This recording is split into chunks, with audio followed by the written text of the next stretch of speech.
आज मैं एक छोटा सा वीडियो स्पीच का बना रही हूँ।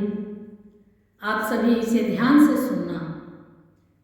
अगर अच्छा लगे तो चैनल को सब्सक्राइब करें, शेयर करें, लाइक करें, कमेंट में हर बेटी की पुकार को सुने।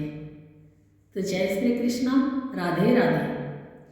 लोग बेटी जब पैदा होती है तो क्यों दुखी हो जाते हैं?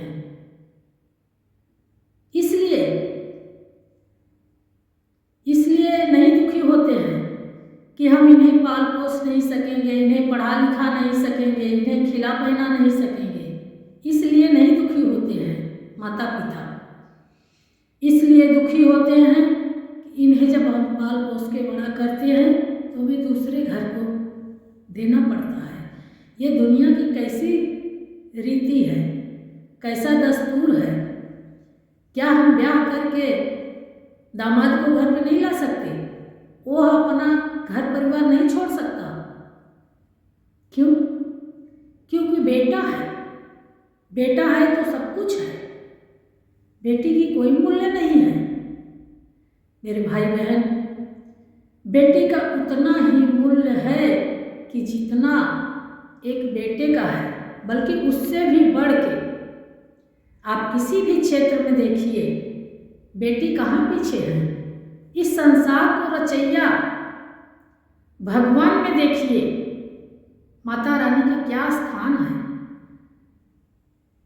तो फिर बेटी क्यों पराई है? बेटी पराई नहीं होती है। हमारी सोच हमें पराया कर देती है बेटियों को। उनके मन में बचपन से ही कि तू तो चली जाएगी दूसरे घर, तू पराया धन है। ऐसा क्यों? बेटी तो बेटी है ना। उसी माँ से बेटा ने भी जन्म लिया है, उसी माँ से बेटे ने भी जन्म लिया है। लेकिन हमेशा बेटी को ही क्यों बाहर जाना पड़ता है? अब यही सोचिए कि माँ भी तो किसी की बेटी है।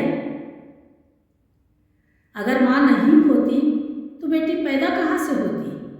बेटा पैदा कहाँ से होता? तो मेरा आप सभी से यही एक ही रिक्वेस्ट है, निवेदन है कि बेटी को कभी यह मत एहसास कराओ कि वह पराई है, वो पराए घर चली जाएगी। बेटी तो माँ के कलेजे के टुकड़ा है, बेटों का पिता का अरमान है। जब माँ बाप को कभी कष्ट होता है तो सबसे पहले कौन आता है? बेटी आती है। उन माता से पूछो जिनके बेटी नहीं है। जब उन्हें कुछ कष्ट होता है तो वो बेटी के लिए कितना तड़फड़ाती है।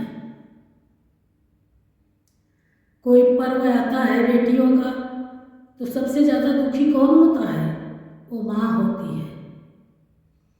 इससे आगे मैं बोल नहीं पाऊँगी क्योंकि मेरा मन भावुक हो रहा है बेटी के प्रति। एक बार बेटियों के नाम से यह वीडियो जरूर से सुने और देखें और अपनी बेटियों को सीने से लगा के प्यार कीजिए। जय श्री कृष्णा, राधा राधा, राधे राधे। मैं राधा शुक्ला, राधे राधे।